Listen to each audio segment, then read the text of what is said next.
YouTube? Welcome back to our channel. So today we will be starting a new series, and in this series we'll be looking at the moon synastry overlays through your partner's houses. Yes, the synastry overlay that we're talking about in this video is having your moon fall into your partner's first house.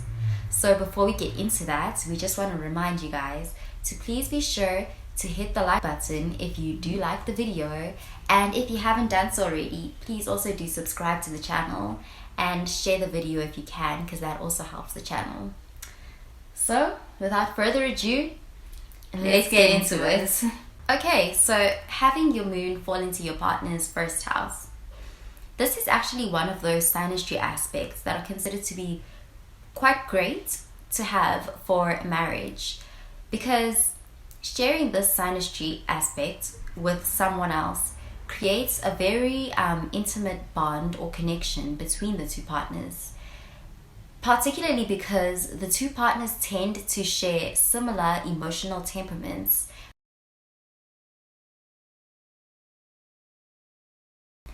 Both partners are very sensitive to each other's emotions and feelings with this placement, and the moon person specifically feels as a very intuitive connection, and usually is easily able to grasp the feelings and the emotions of the house person so that they know how to react as needed. And so the moon person's moods are easily influenced or affected by the feelings of the house person.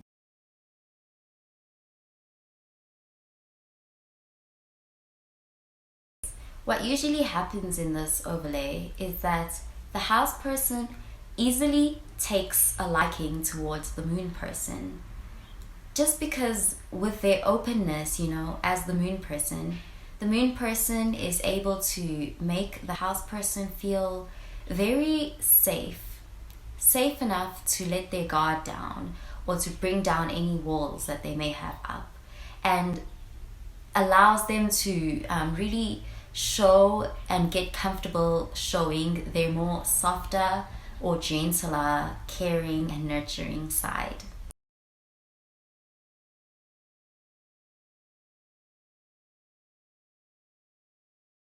Partners with this overlay usually really tend to get each other. And they also usually find that they really like being around each other and want to be around each other all of the time. This aspect can also create an emotional codependence as the partners feel for each other. So when one is feeling down, the other can be affected and sense it and becomes down as well. A great way to describe this type of a connection is as a telepathic connection.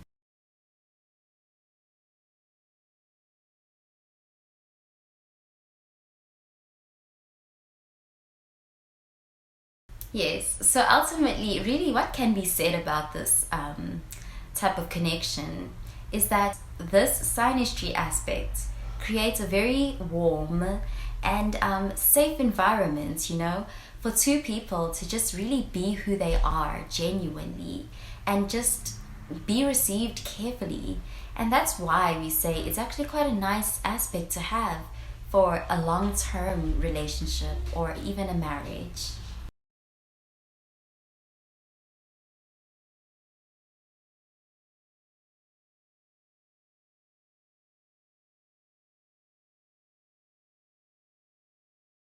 Well, anyway, that does it for our interpretation of this really beautiful synastry overlay aspect between two people. Please let us know your thoughts and comments on our interpretation of having your moon in your partner's first house. Yes, and please do stay tuned for our next video, in which we'll be talking about having your moon in your partner's second house. So with that being said, this is where we love and leave you for today. So stay tuned for that next video and have a good one, guys. Bye!